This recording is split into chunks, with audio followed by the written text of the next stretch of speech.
Hi guys, and welcome to the altitude jumps. So for this one, I probably recommend putting a bit of a weight behind where you're going to go, so this will keep that nice and secure. So to start with, you need to find out how high you can jump. So for me, I'm just going to use this box as a reference point to start with. So use my hands, coming down, and you'll see that was nice and easy. I jumped straight on it, and a little bit of a bend, chest up. Just build that a little higher. Okay. And that way it'll obviously stop it from flying. A plate sometimes good as well. So again, one more. And that was much better, that one. A bit higher up.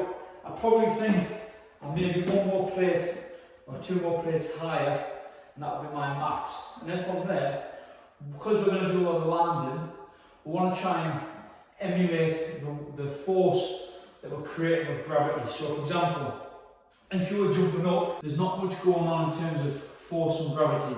You're generating the force to take off. Now when an altitude land, we're doing the opposite. We're trying to put more force upon our body to absorb it into the ground. So for example, if we go from a high position first, we're going to end up with, our body's not going to exactly absorb it very well to begin with. We've got to kind of warm into it. That's why we'll start with half the height. So all I'll do just for this video is I'll just shorten it to this. Now this is still here to keep that box in that direction, however I'm going to go that way. So for an altitude, we've discovered this is our half height for our vertical jump.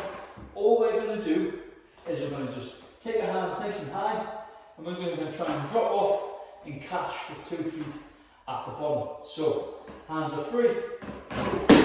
1, 2, 3, up. Alright, that's one rep. I'm going to do 2 more times here. So up.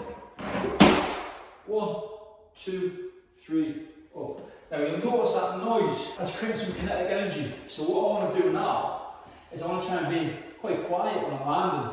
However, still put emphasis through my body. So that's why the hands are there to generate and help us go down. So as a demonstration, you notice how my arm goes a bit robotic. We do want to be a bit further back. But you'll notice that sound difference. That sound difference is absorbed through your tissues rather than just saying it absorbed through your feet. That was a bit of a middle of the road. So that is the altitude jumps from 50% of your vertical jump.